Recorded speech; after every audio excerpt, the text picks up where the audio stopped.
मुर्दाबाद मुर्दाबाद मुर्दाबाद SC/ST मुर्दाबाद मुर्दाबाद मुर्दाबाद भीम आर्मी मुर्दाबाद मुर्दाबाद मुर्दाबाद भीम आर्मी बंद करो बंद करो बंद करो आरक्षण हाय हाय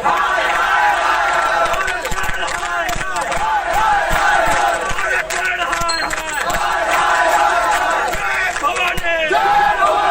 जय भवानी पत्थर को जो कर दे पानी जय भवानी जय भवानी एक ही नारा एक ही नाम जय श्री राम जय श्री राम एक ही नारा एक ही नाम जय श्री राम जय श्री राम SC/ST मुर्दाबाद मुर्दाबाद मुर्दाबाद SC/ST मुर्दाबाद मुर्दाबाद मुर्दाबाद भीम आर्मी मुर्दाबाद मुर्दाबाद मुर्दाबाद भीम आर्मी बंद करो बंद करो बंद करो आरक्षण हाय हाय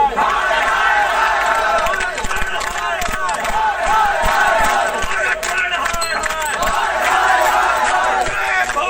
जय भवानी जय भवानी जय भवानी पत्थर को जो कर दे पानी जय भवानी जय भवानी एक ही नारा एक ही नाम जय श्री राम जय श्री राम एक ही नारा एक ही नाम जय श्री राम जय श्री राम SC/ST मुर्दाबाद मुर्दाबाद मुर्दाबाद SC/ST मुर्दाबाद मुर्दाबाद मुर्दाबाद भीम आर्मी मुर्दाबाद मुर्दाबाद मुर्दाबाद भीम आर्मी बंद करो बंद करो बंद करो आरक्षण हाय हाय बहुत चिंता चलाता हमारे लिए सब गंभीर चर्चा करना होगा और इसके पीछे नकारात्मक राजनीति थी। नकारात्मक राजनीति ने देश को बर्बाद कर दिया है। युवाओं को भड़का रहे हैं, अलग अलग कर रहे हैं, समाज से अलग अलग कर रहे हैं, अपना अपना मान करवाने के लिए युवाओं का इस्तेमाल कर रहे हैं। ये बहुत ही चिंता की बात है। हमें रोकना होगा रोकना होगा। आज इतनी हमारे संस्कार बिल्कुल एक किस्म से बर्बाद होने जा रहे हैं और बर्दाश्त का मादा रहा नहीं है आपको किसी का भी। आए झगड़े हो रहे हैं, छोटी छोटी बातों में आपका झगड़ा हो रहा है समाज में, छोटी छोटी बातों में, कहीं छोटी छोटी लेन में झगड़े हो रहे हैं, 100 रुपये की लेन में झगड़े हो रहे हैं, आपको उसकी हत्या कर दिया। बड़ी शर्मसार बात है और चिंता की चीज़ भी नहीं है। प्रशासन को इसकी कोई चिंता नहीं है, सरकार का कोई चिंता नहीं है, ना राज्य में और न जेल में। कहीं कहीं आए रोड अभी हाथ में आप देखिए यानी रोड के अभी आनंद विहार है, गीता तक में सीमा पर में 3 जगह हुए हैं रोड और आए यानी जरा सा किसी बाइक को या कार जरा सा रोकी है बस सीधे आगे या उसके अंदर या चाचा में चाचा में क्या करें। इतनी शर्म बात है क्या ये राजनीति हमने बर्दाश्त नहीं कर सकते क्योंकि माहौल ऐसा बना दिया है उसमें नफरत फैलाना ये क्या लेकिन इसमें समाज इनका कुछ नहीं कर रहा है क्योंकि इनके पास सत्ता है, सत्ता का जो आज सेना और कब्जे में इनकी मुट्ठी में है तो ये रक्षा चाहिए सब कर रहे हैं लेकिन आम जनता की कोई चिंता नहीं है। आए दिन रोड इतने केस आ रहे हैं, चाहे दिल्ली में लगा था, उत्तर प्रदेश में लगा था, कहीं भी लगा था, हर जगह ये आ रही है। जैसे इसको सब गर्मी बहुत ज़्यादा हो रही है, मार्च का महीना काफ़ी गर्म रहा है तो गर्मी इतनी ज़्यादा बढ़ रही है लेकिन लोगों के अंदर गर्मी सबसे ज़्यादा बढ़ रही है। आपस में किसी सी बात किसी को अच्छी नहीं लगती। आपस में मोदी हटाओ इतना संस्कृति हमारी नीचे गिरा रही है कि आपस में हमें रिश्तों की कदर नहीं है, रिश्तों का सम्मान नहीं करते हैं। जिन रिश्तों के लिए समाज मानता था, मजबूत होता था, आज रिश्तों की तार ना जारी तोड़ा जा रहा है, रिश्तों की दुनिया उड़ाई जा रही है। ये बहुत ही शर्म की बात है, बहुत ही दुख की बात है और हमें इसकी ऊपर चिंता करनी होगी, गंभीर चिंता समाधान करनी होगी। सरकार वालों को कुछ हमारे ब्यूरोक्रेट्स और सरकार इन्हें कोई लेना देना नहीं है। तो इनकी आपस की मिली भगत है, आपस की मिली भगत है क्योंकि ब्यूरोक्रेट्स का इन्हीं के साथ टाइम निकल जाता है और सरकार कोई भी है नहीं गंभीर भी है चिंता का बात है और और मैं सबसे देशवासियों से निवेदन करूंगा, हमें इनको जवाबदेह बनाना होगा, जवाबदेह बनाना होगा। ऐसा माहौल हमें पैदा करना होगा। ये नहीं करेंगे, ये तो चाहते हैं दादागिरी और तानाशाही चलाना, वही चला रहे हैं आज भी, लेकिन हमें इनको उखाड़ना होगा।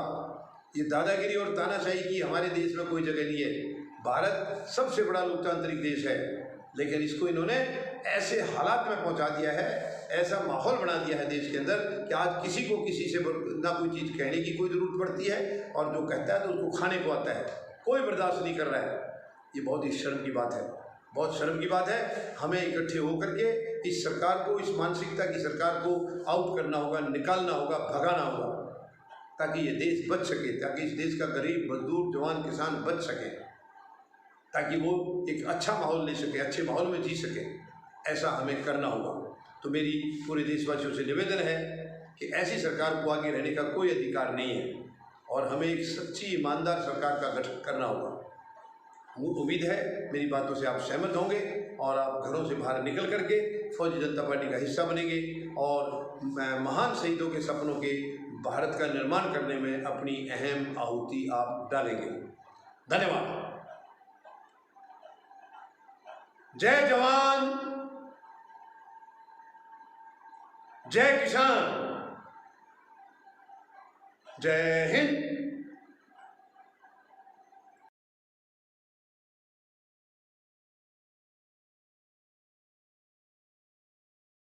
हिंदू धर्म के सारे ग्रंथ शूद्रों के अगेंस्ट हैं, कोई उनके फेवर में नहीं है, पर हम उधर ही जाते हैं। 9 दिन के नवरात्र रख के भूखे रहने से अच्छा है 9 दिन भारत के संविधान को उठाकर पढ़ो, कम से कम अपने हक और अधिकारों के बारे में पता चलेगा, कोई आपको वायलेट नहीं करेगा। अंधविश्वास पर कभी ना चलो, क्योंकि पत्थर पूजने से कुछ ना मिले, पुस्तक पढ़ो तो मिले ज्ञान। पत्थर पूजने से कुछ ना मिले, पुस्तक पढ़ो तो मिले ज्ञान। मंदिर जाने से भगवान मिले तो ब्राह्मण क्यों मांगे दान। मंदिर जाने से भगवान मिले तो ब्राह्मण क्यों मांगे दान। अंधविश्वास के खिलाफ अपने परिवार वालों से भी लड़ना पड़ जाए तो लड़ लो, तुम्हारी आने वाली पीढ़ियों का भविष्य सुधर जाएगा। एक बात और है, जब शूद्रों का ग्रुप पहाड़ों की तरफ भागता हुआ जाता है, ये गाता हुआ जाता है, चलो बुलावा आया है, माता ने बुलाया है, तब उनका दिमाग ये क्यों नहीं सोचता कि माता उन्हें पहाड़ों की तरफ ही क्यों बुलाती है, यूनिवर्सिटीज की तरफ क्यों नहीं बुलाती। मैया को यूनिवर्सिटी का रास्ता नहीं पता, या फिर वो तुम लोगों को बुलाना नहीं चाहती। पंजाबी में कुछ लाइन, हिंदू धर्म के सारे ग्रंथ शूद्रों के अगेंस्ट हैं, कोई उनके फेवर में नहीं है, पर हम उधर ही जाते हैं। 9 दिन के नवरात्र रख के भूखे रहने से अच्छा है 9 दिन भारत के संविधान को उठाकर पढ़ो, कम से कम अपने हक और अधिकारों के बारे में पता चलेगा, कोई आपको वायलेट नहीं करेगा। अंधविश्वास पर कभी ना चलो, क्योंकि पत्थर पूजने से कुछ ना मिले, पुस्तक पढ़ो तो मिले ज्ञान। पत्थर पूजने से कुछ ना मिले, पुस्तक पढ़ो तो मिले ज्ञान। मंदिर जाने से भगवान मिले तो ब्राह्मण क्यों मांगे दान। मंदिर जाने से भगवान मिले तो ब्राह्मण क्यों मांगे दान। अंधविश्वास के खिलाफ अपने परिवार वालों से भी लड़ना पड़ जाए तो लड़ लो, तुम्हारी आने वाली पीढ़ियों का भविष्य सुधर जाएगा। एक बात और है, जब शूद्रों का ग्रुप पहाड़ों की तरफ भागता हुआ जाता है, ये गाता हुआ जाता है, चलो बुलावा आया है, माता ने बुलाया है, तब उनका दिमाग ये क्यों नहीं सोचता कि माता उन्हें पहाड़ों की तरफ ही क्यों बुलाती है, यूनिवर्सिटीज की तरफ क्यों नहीं बुलाती। मैया को यूनिवर्सिटी का रास्ता नहीं पता, या फिर वो तुम लोगों को बुलाना नहीं चाहती।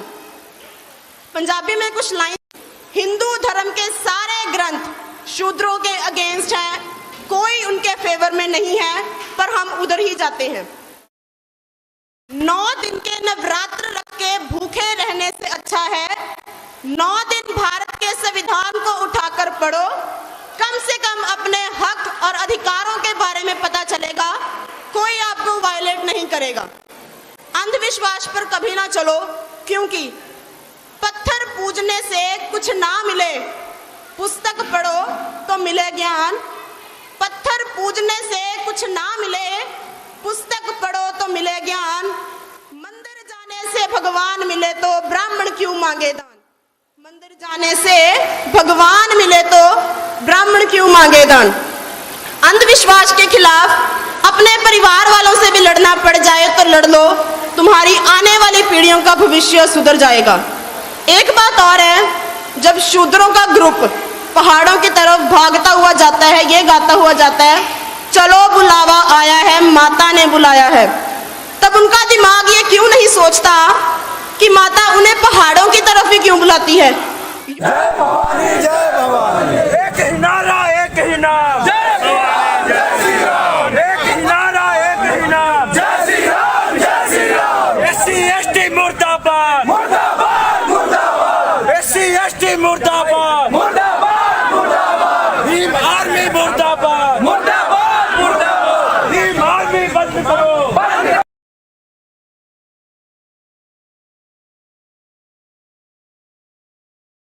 हिंदू धर्म के सारे ग्रंथ शूद्रों के अगेंस्ट है,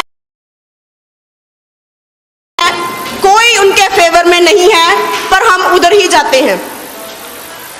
9 दिन प्यारे देशवासियों, नमस्कार। आज समाज के अंदर बुराइयां बढ़ती जा रही हैं। बहुत चिंता की बात है हमारे लिए, हम सबको गंभीरता से विचार करना होगा। और इसके पीछे है केवल नकारात्मक राजनीति। नकारात्मक राजनीति ने देश को बर्बाद करके रख दिया है, युवाओं को बिल्कुल डायरेक्शनलेस कर दिया। ये युवाओं को भड़का रहे हैं, अलग थलग कर रहे हैं, समाज से अलग थलग कर रहे हैं। ये केवल अपना गुणगान करवाने के लिए युवाओं का इस्तेमाल कर रहे हैं। ये बहुत ही चिंता की बात है, हमें रोकना होगा, इसको रोकना होगा। आज इतनी हमारे संस्कार बिल्कुल एक किस्म से बर्बाद होते जा रहे हैं और बर्दाश्त का मादा रहा नहीं है आपस में किसी का भी। आए दिन झगड़े हुए हैं, चलते चलते छोटी छोटी बातों में आपस में झगड़ा हो रहा है समाज में, छोटी छोटी बातों में। कई छोटे छोटे लेन देन में झगड़े हो रहे हैं, 100-200 रुपए के लेन देन में झगड़े हो रहे हैं, चाकू से उसकी हत्या कर दी जाती है। बड़ी शर्म की बात है और चिंता किसी को भी नहीं है। प्रशासन को इसकी कोई चिंता नहीं है, सरकार को कोई चिंता नहीं है, ना राज्यों में और ना केंद्र में, कहीं भी कोई चिंता। आए दिन रोड रेज के केस हो रहे हैं। अभी हाल में आप देखिए, यानी रोड रेज के अभी आनंद विहार में, गीता कॉलोनी में, सीमापुरी में 3 जगह अलग अलग केस हुए हैं रोड रेज में। और आए दिन यानी जरा सा किसी की बाइक को या स्कूटर को या कार को जरा सा टच हो गई है, बस सीधे आकर के या तो रिवॉल्वर उसके अंदर उतार देते हैं कोई, या फिर चाकू से खोप देते हैं, चाकू से उसकी हत्या कर देते हैं। कितनी शर्म की बात है। क्या ये जरा जरा सी भी चीजें हम लोग बर्दाश्त नहीं कर सकते? क्योंकि माहौल ऐसा बना दिया गया देश में, नफरत फैला दी गई है चारों तरफ, लेकिन इसमें बर्बादी समाज की हो रही है, बर्बादी हम लोगों की हो रही है। इनका कुछ नहीं बिगड़ रहा है क्योंकि इनके पास तो सत्ता है, सत्ता का दुरुपयोग कर रहे हैं। सारी सेना और सुरक्षा बल है इनके कब्जे में है, इनकी मुट्ठी में है, तो ये अपनी रक्षा के लिए सबका मिसयूज कर रहे हैं। लेकिन आम जनता की इनको कोई चिंता नहीं है। आए दिन रोड रेज के इतने केस आ रहे हैं, चाहे वो दिल्ली में लगा लो, उत्तर प्रदेश में लगा लो, कहीं भी लगा लो, हर जगह ये आ रही है। जैसे इस वक्त गर्मी बहुत ज्यादा हो रही है, मार्च का महीना काफी गर्म रहा है, तो गर्मी इतनी ज्यादा बढ़ रही है, लेकिन लोगों के अंदर गर्मी उससे भी ज्यादा बढ़ रही है। आपस में किसी की बात किसी को अच्छी नहीं लगती है। सगे भाई भी आपस में, सगे भाई बहन, यानी इतना जो है संस्कृति हमारी इतनी नीचे गिरा दी गई है कि आपस में हमें रिश्तों की भी कदर नहीं है, रिश्तों का भी सम्मान नहीं करते हम। जिन रिश्तों के लिए समाज हमारा जीता था, मजबूत होता था, आज उन रिश्तों की तार की जा रही है, उनको तोड़ा जा रहा है, रिश्तों की धज्जियां उड़ाई जा रही है। तो ये बहुत ही शर्म की बात है, बहुत ही दुख की बात है और हमें इसके ऊपर चिंता करनी होगी, गंभीर चिंता समाज को करनी होगी। सरकारों को कुछ लेना देना नहीं बातों से, हमारे ब्यूरोक्रेट्स और सरकार, इन्हें कोई लेना देना नहीं। जो इनकी आपस की मिली भगत है, आपस की मिली भगत है, क्योंकि ब्यूरोक्रेट्स का इन्हीं के साथ टाइम निकलता है और सरकार कोई भी आए, ब्यूरोक्रेट तो वहीं के वहीं है। तो ये बहुत ही गंभीर विषय है, बड़ी चिंता की बात है ये। और मैं सबसे देशवासियों से निवेदन करूंगा, हमें इनको जवाबदेह बनाना होगा। जो आपने बनाना होगा, ऐसा माहौल हमें पैदा करना होगा, ये नहीं करेंगे। ये तो चाहते हैं दादागिरी और तानाशाही चलाना, वही चला रहे हैं अभी, लेकिन हमें इनको उखाड़ना होगा। ये दादागिरी और तानाशाही की हमारे लिए में जगह नहीं है। भारत सबसे बड़ा लोकतांत्रिक देश है, लेकिन इसको इन्होंने ऐसे हालात में पहुंचा दिया है, ऐसा माहौल बना दिया है देश के अंदर, आज किसी को किसी से ना कोई चीज कहने की कोई जरूरत पड़ती है, और जो कहता है तो उसको खाने को आता है, कोई बर्दाश्त नहीं कर रहा है। ये बहुत ही शर्म की बात है, बहुत शर्म की बात है। हमें इकट्ठे होकर के इस सरकार को, इस मानसिकता की सरकार को आउट करना होगा, निकालना होगा, भगाना होगा, ताकि ये देश बच सके, ताकि देश का गरीब मजदूर जवान किसान बच सके, ताकि वो एक अच्छा माहौल ले सके, अच्छे माहौल में जी सके। ऐसा हमें करना होगा। तो मेरी पूरे देशवासियों से निवेदन है कि ऐसी सरकार को आगे रहने का कोई अधिकार नहीं है, और हमें एक सच्ची ईमानदार सरकार का गठन करना होगा। मुझे उम्मीद है मेरी बातों से आप सहमत होंगे, और आप घरों से बाहर निकल करके फौजी जनता पार्टी का हिस्सा बनेंगे, और महान शहीदों के सपनों के भारत का निर्माण करने। एक गुना महंगाई की मांग हो रही है। प्रधानमंत्री महोदय, कभी उन बैनरों पर भी नजर लगा लो, कभी उन नारों को देख लीजिए, वो नारे आपके बनाए हुए थे, अब कहां चली गई वो बातें। बहुत हुई महंगाई की मार, आज तो कई गुना महंगाई की मार हो रही है। बहुत हुई महंगाई की मार, अब भगाओ मोदी सरकार। शायद ये नारा होना चाहिए आज ये नारा होना चाहिए, बहुत हुई महंगाई की मार, अब भगाओ मोदी सरकार। प्रधानमंत्री महोदय, कम से कम अपने अंदर झांक लीजिए, आप क्या क्या कहते थे। यानी इंसान का जमीर कैसे इतना गलत हो जाता है कि अपनी खुद की कही हुई बातों को भी याद नहीं रखता। आपको पता नहीं समाज के साथ आप आंख कैसे मिला लेते हैं, झूठ बोल करके कैसे आप समाज के सामने वापस आकर के सीना तान के आप भाषण दे लेते हैं। ये बहुत ही दुख की बात है, बहुत ही शर्म की बात है देश के लिए कि इतनी झूठ बोलने वाले आज जो व्यक्ति है वो देश के प्रधानमंत्री हैं। प्रधानमंत्री महोदय, जरा देखिए उन नारों को, सोचिए। आज अभी फिलहाल हाल की जो बात करूं तो 13 दिन में 11 बार डीजल और पेट्रोल के दाम बढ़ चुके हैं, और 8 रुपए से भी ज्यादा बढ़ोतरी हो चुकी है इन 13 दिनों में। आप समझते हैं प्रधानमंत्री महोदय, इनका क्या मार पड़ती है इनकी जनता पर? इनकी जनता पर बहुत जबरदस्त मार पड़ रही है। सब्जियां महंगी हो गई हैं, हर चीज महंगी हो गई है। ग्रोसरी देख लीजिए आप, यानी आटा, दाल, चावल, सब चीजें महंगी हो गई हैं, सारी सब्जियां महंगी हो गई है। नींबू, जो कि एक गर्मी के अंदर तो बहुत जरूरी एक चीज है, वो बहुत जरूरी, गर्मी में इस्तेमाल इसका आमतौर पर होता है गर्मी से बचने के लिए। आज उसकी 240 रुपए किलो है नींबू का भाव, जो कि अभी करीब 10 दिन पहले तक 150 तक पहुंच गया था। बहुत ऊंचा लग रहा था वो, लेकिन आज वो 250 के आसपास 240 के करीब पहुंच गया है। प्रधानमंत्री महोदय, मुझे नहीं मालूम आप नींबू खाते हैं कि नहीं खाते, यूज करते हैं कि नहीं करते, और आपको तो फ्री में मिल जाते होंगे, आपको महंगाई क्या करेगी। लेकिन प्रधानमंत्री महोदय, बाकी 140 करोड़ लोगों को फ्री में नहीं मिलते, उन्हें खरीदना पड़ता है, और खरीदने के लिए पैसा चाहिए। पैसा आपने छोड़ा नहीं किसी की जेब में, आपने पैसा नहीं छोड़ा प्रधानमंत्री महोदय। दुनिया की नौकरियां छीन ली आपने, काम धंधे छीन लिए, व्यापार छीन लिए उनके। अब कहीं तो जीने दो इनको, लोगों को कभी तो चिंता करो। और चुनाव के टाइम पर ये रेट नहीं बढ़े, और जब कोई आपसे सवाल करता था तो आप कहते थे ये डीजल पेट्रोल की कीमतें हमारे हाथ में नहीं है। तो किसके हाथ में थी वो? चुनाव के टाइम किसके हाथ में थी? क्यों नहीं बढ़ी? और आज वो आपके हाथ से स्लिप होकर गई, आपके हाथ से निकल गई आज वो। तो उस दिन तो आपके हाथ में थी, तभी तो नहीं बढ़ी। किसी और के हाथ में थी तो उस टाइम क्यों नहीं बढ़ी, आज क्यों बढ़ रही है? क्या कारण है? चुनाव खत्म हो गए इसलिए। बहुत दुख की बात है प्रधानमंत्री महोदय, बहुत दुख की बात है। यानी आप देखिए, आप अगर उसको उस टाइम के वीडियो को अगर देखेंगे जब आप दूसरे प्रधानमंत्री को कोसते थे, तो आपको खुद को शर्म आ जाएगी अपने आप पर। एक बार सुन लीजिए उनको, प्रधानमंत्री महोदय, वो वीडियो आप सुन लीजिए। आप कहते थे कि प्रधानमंत्री यहां आए थे, भाषण देकर चले गए, लेकिन महंगाई का मां भी उनसे नहीं निकला, महंगाई का मैं भी उनके मुंह से नहीं निकला। कितनी ऐसे कहते थे, ये शब्द आपके थे कि शर्म आनी चाहिए प्रधानमंत्री को। वो महंगाई के बारे में चिंतित नहीं है, देश की जनता तड़फ रही है। अब आप क्या आज ये देश की जनता ऐश कर रही है प्रधानमंत्री महोदय? आप महंगाई का मैं बोल पा रहे हैं क्या? मैं आपसे पूछना चाह रहा हूं, आप उस दिन दूसरों से पूछते थे, आज मैं आपसे सवाल कर रहा हूं, क्या आप महंगाई का मैं बोलते हैं? आता है आपको महंगाई का मैं बोलना? बोल के दिखाइए प्रधानमंत्री महोदय, महंगाई का मैं कैसे बोला जाता है? कितनी गैर जिम्मेदारी से आप सरकार चला रहे हैं, क्या आपने कभी सोचा है? जितने वायदे किए थे आपने 2-2 करोड़ रोजगार हर साल देने का वायदा किया था, आपने रोजगार छीन लिए देने की बजाय।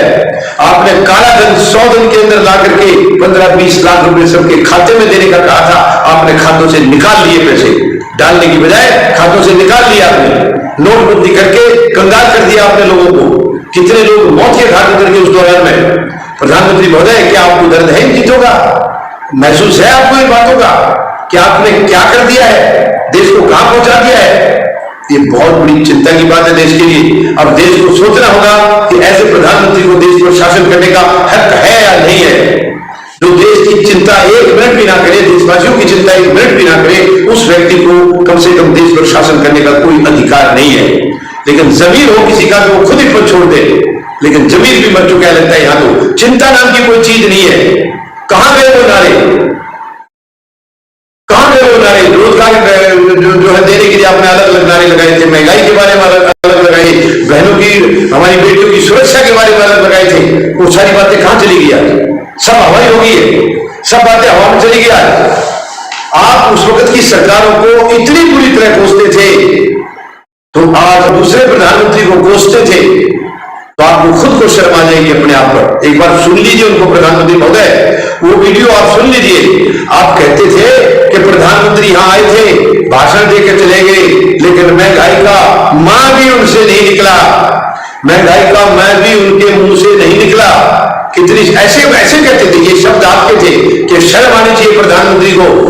वो महंगाई के बारे में चिंतित नहीं है, देश की जनता तड़फ रही है।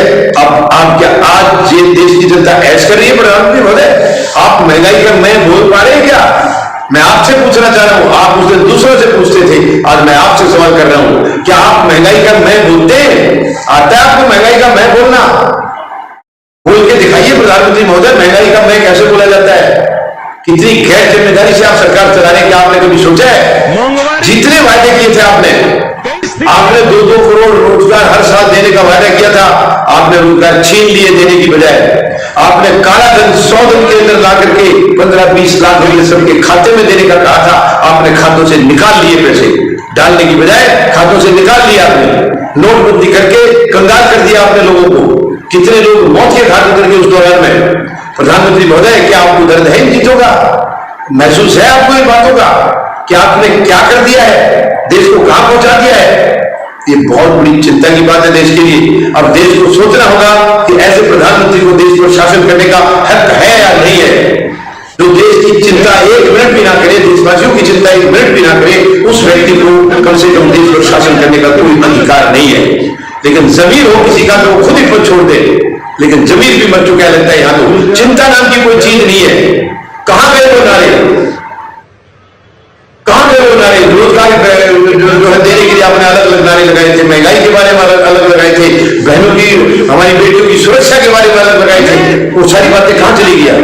सब हवाई हो गई है, सब बातें हवा में चली गई। आप उस वक्त की सरकारों को इतनी बुरी तरह कोसते थे, तो आज आप बिल्कुल भी आप चिंता नहीं कर रहे कि आपके बारे में लोग क्या बोल रहे हैं, और आप उसके बावजूद भी सरकार पर सरकार बनाए जा रहे हैं ईवीएम का मिसयूज करके। आपको बहुत खोल दे रहा प्रधानमंत्री महोदय कि आप जानते हैं कि इतने अत्याचार करने वाले इंसान को, जिसने सारे देश को बेच दिया, सबको तड़पाया है, किसान को आपने तड़पाया, मजदूर को, जवान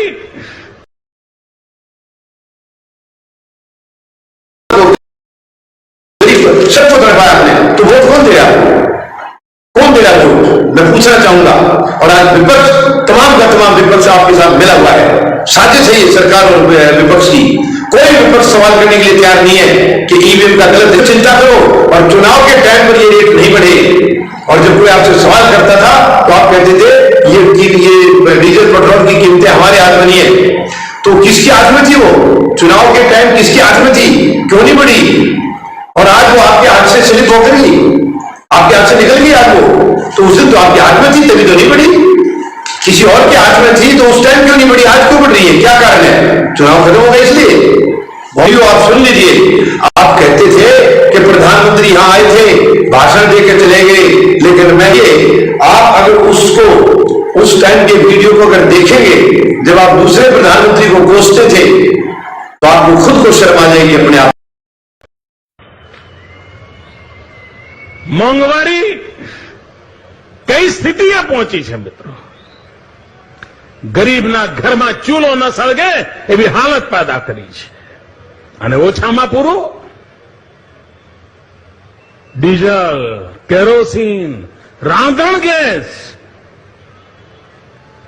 અને મોંઘવારી એટલે કેટલા કૂદકા મારવાના. જીવન દોહેલું થઈ ગયું છે મિત્રો. અને એમને ચિંતા જ નથી બોલો.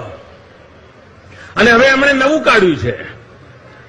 પાપ એ કરે અને પછી કહે છે કે જરા રાજ્યવાળા ધોઈ આપો ને. બોલો આવું કાઢ્યું છે. તમને આખે આખા ચીરી નાખે ભાવ વધારા કરીને અને પછી રાજ્યોને કે જરા પાટાપંડી કરી આવજો ને. હા ક્યાંનો રિવાજ ભાઈ. મોંઘવારી કઈ સ્થિતિએ પહોંચી છે મિત્રો. ગરીબના ઘરમાં ચૂલો ન સળગે એવી હાલત પેદા કરી છે. અને ઓછામાં પૂરું ડીઝલ, કેરોસીન, રાંધણ ગેસ અને મોંઘવારી એટલે કેટલા કૂદકા મારવાના. જીવન દોહેલું થઈ ગયું છે મિત્રો. અને એમને ચિંતા જ નથી બોલો. અને હવે એમણે નવું કાઢ્યું છે.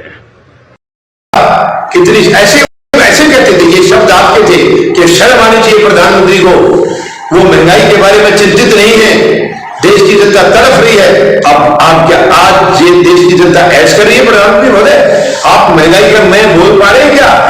मैं आपसे पूछना चाह रहा हूं. आप उस दिन दूसरों से पूछते थे, आज मैं आपसे सवाल कर रहा हूं. क्या आप महंगाई का मैं बोलते हैं? आता है आपको महंगाई का मैं बोलना? बोल के दिखाइए प्रधानमंत्री महोदय, महंगाई का मैं कैसे बोला जाता है. कितनी गैर जिम्मेदारी से आप सरकार चला रहे हैं, क्या आपने कभी सोचा है? जितने वायदे किए थे आपने 2-2 करोड़ रोजगार हर साल देने का वायदा किया था. आपने रोजगार छीन लिए देने की बजाय. आपने काला धन 100 दिन के अंदर ला करके 15-20 लाख रुपए सबके खाते में देने का कहा था. आपने खातों से निकाल लिए. पैसे डालने की बजाय खातों से निकाल लिए आपने. नोटबंदी करके कंगाल कर दिया आपने लोगों को. कितने लोग मौत के घाट उतर गए उस दौरान में. प्रधानमंत्री महोदय, क्या आपको दर्द है इन चीजों का? महसूस है आपको इन बातों का कि आपने क्या कर दिया है, देश को कहां पहुंचा दिया है? ये बहुत बड़ी चिंता की बात है देश के लिए. अब देश को सोचना होगा कि ऐसे प्रधानमंत्री को देश पर शासन करने का हक है या नहीं है. जो देश की चिंता 1 मिनट भी ना करे, देशवासियों की चिंता 1 मिनट भी ना करे, उस व्यक्ति को कम से कम देश पर शासन करने का कोई अधिकार नहीं है. लेकिन जमीर हो किसी का तो वो खुद ही पद छोड़ दे. लेकिन जमीर भी मर चुका है लगता है. यहां तो चिंता नाम की कोई चीज नहीं है. कहां गए वो नारे? कहां गए वो नारे? रोजगार जो है देने के लिए आपने अलग अलग नारे लगाए थे. महंगाई के बारे में अलग लगाए थे. बहनों की, हमारी बेटियों की सुरक्षा के बारे में अलग लगाए थे. वो सारी बातें कहां चली गई? सब हवाई हो गई है.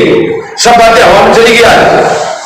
आप उस वक्त की सरकारों को इतनी बुरी तरह कोसते थे, तो आज आप बिल्कुल भी आप चिंता नहीं कर रहे कि आपके बारे में लोग क्या बोल रहे हैं यहाँ. और आप उसके बावजूद भी सरकार पर सरकार बनाए जा रहे हैं ईवीएम का मिसयूज करके. आपको बहुत खोल दे रहा प्रधानमंत्री महोदय. क्या आप जानते हैं कि इतने अत्याचार करने वाले इंसान को, जिसने सारे देश को बेच दिया, सबको तड़पाया है, किसान को आपने तड़पाया, मजदूर को, जवान को, गरीब को, सबको तड़पाया आपने, तो वोट कौन दे रहा है? कौन दे रहा है वोट? मैं पूछना चाहूंगा. और आज विपक्ष, तमाम का तमाम विपक्ष आपके साथ मिला हुआ है. साजिश है ये सरकार और विपक्ष की. कोई विपक्ष सवाल करने के लिए तैयार नहीं है कि ईवीएम का गलत इस्तेमाल कर रहा है. क्यों? वो सवाल क्यों करेंगे? क्योंकि वो भी तो इसी का इस्तेमाल करते थे. ये शर्म की बात है, दुख की बात है. लेकिन हम देशवासियों को अब आगे और बर्दाश्त नहीं करना है. बहुत हो चुका है. अब इकट्ठे होकर के सरकार का विरोध करके इसको भगाना होगा, ताकि इस देश के अंदर गरीब बच जाए, मजदूर बच जाए, उनकी 2 वक्त की रोटी बची रहे. इसलिए सरकार को उखाड़ना बहुत जरूरी है. असंवैधानिक सरकार है, गैर जिम्मेदार सरकार है, झूठी सरकार है ये. इसको बाहर का रास्ता दिखाना ही होगा. मैं सभी देशवासियों से निवेदन करता हूं, आपकी अपनी फौजी जनता पार्टी का हिस्सा बने और निकम्मी सरकार को निकालने में और एक सच्ची और ईमानदार सरकार का गठन करने में अपना महत्वपूर्ण योगदान दें. धन्यवाद. देश को बर्बाद करके रख दिया है. युवाओं को बिल्कुल डायरेक्शनलेस कर दिया. ये युवाओं को भड़का रहे हैं, अलग थलग कर रहे हैं, समाज से अलग थलग कर रहे हैं. ये केवल अपना गुणगान करवाने के लिए युवाओं का इस्तेमाल कर रहे हैं. ये बहुत ही चिंता की बात है. हमें रोकना होगा, इसको रोकना होगा। आज इतनी हमारे संस्कार बिल्कुल एक किस्म से बर्बाद होते जा रहे हैं और बर्दाश्त का मादा रहा नहीं है आपस में किसी का भी। आए दिन झगड़े हो रहे हैं, चलते चलते छोटी छोटी बातों में आपस में झगड़ा हो रहा है समाज में, छोटी छोटी बातों में, कई छोटे छोटे लेन देन में झगड़े हो रहे हैं, 100-200 रुपये के लेन देन में झगड़े हो रहे हैं, चाकू से उसकी हत्या कर दी जाती है। बड़ी शर्म की बात है और चिंता किसी को भी नहीं है, प्रशासन को इसकी कोई चिंता नहीं है, सरकार को कोई चिंता नहीं है, ना राज्यों में और ना केंद्र में, कहीं भी कोई चिंता। आए दिन रोड रेज के केस हो रहे हैं। अभी हाल में आप देखिए, यानी रोड रेज के अभी आनंद विहार में, गीता कॉलोनी में, सीमापुरी में 3 जगह अलग अलग केस हुए हैं रोड रेज में। और आए दिन यानी जरा सा किसी की बाइक को या स्कूटर को या कार को जरा सा टच हो गई है, बस सीधे आकर के या तो रिवॉल्वर उसके अंदर उतार देते हैं गोली, या फिर चाकू से घोंप देते हैं, चाकू से उसकी हत्या कर देते हैं। कितनी शर्म की बात है। क्या ये जरा जरा सी भी चीज़ें हम लोग बर्दाश्त नहीं कर सकते? क्योंकि माहौल ऐसा बना दिया गया देश में, नफरत फैला दी गई है चारों तरफ, लेकिन इसमें बर्बादी समाज की हो रही है, बर्बादी हम लोगों की हो रही है। इनका कुछ नहीं बिगड़ रहा है क्योंकि इनके पास तो सत्ता है, सत्ता का दुरुपयोग कर रहे हैं ये।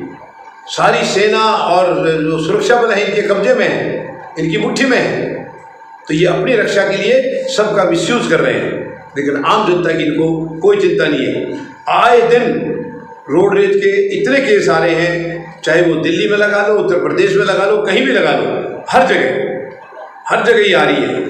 जैसे इस वक्त गर्मी बहुत ज़्यादा हो रही है, मार्च का महीना काफ़ी गर्म रहा है, तो गर्मी इतनी ज़्यादा बढ़ रही है, लेकिन लोगों के अंदर गर्मी उससे भी ज़्यादा बढ़ रही है। आपस में किसी की बात किसी को अच्छी नहीं लगती है, सगे भाई भी आपस में, सगे भाई बहन, यानी इतना जो है संस्कृति हमारी इतनी नीचे गिरा दी गई है कि आपस में हमें रिश्तों की भी कदर नहीं है, रिश्तों का भी सम्मान नहीं करते हम।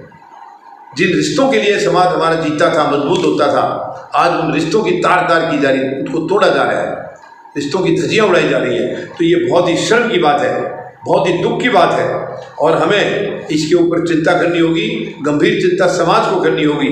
सरकारों को कुछ लेना देना नहीं इन बातों से, हमारे ब्यूरोक्रेट्स और सरकार, इन्हें कोई लेना देना नहीं है। तो इनकी आपस की मिली भगत है, आपस की मिली भगत है, क्योंकि ब्यूरोक्रेट्स का इन्हीं के साथ टाइम निकलता है और सरकार कोई भी आए, ब्यूरोक्रेट तो वहीं के वहीं हैं।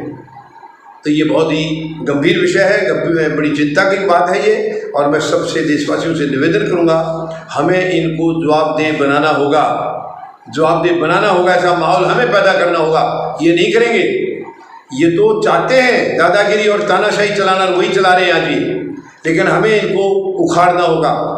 ये दादागिरी और तानाशाही की हमारे देश में कोई जगह नहीं है। भारत सबसे बड़ा लोकतांत्रिक देश है, लेकिन इसको इन्होंने ऐसे हालात में पहुंचा दिया है, ऐसा माहौल बना दिया है देश के अंदर कि आज किसी को किसी से ना कोई चीज़ कहने की कोई जरूरत पड़ती है, और जो कहता है तो उसको खाने को आता है, कोई बर्दाश्त। हिंदू धर्म के सारे ग्रंथ शूद्रों के अगेंस्ट है। हमें कोई करके इस सरकार को, इस मानसिकता की सरकार को आउट करना होगा, निकालना होगा, भगाना होगा, ताकि ये देश बच सके, ताकि इस देश का गरीब मजदूर जवान किसान बच सके, ताकि वो एक अच्छा माहौल ले सके, अच्छे माहौल में जी सके।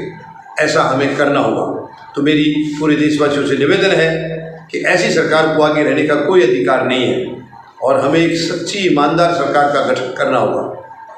उम्मीद है मेरी बातों से आप सहमत होंगे और आप घरों से बाहर निकल करके फौजी जनता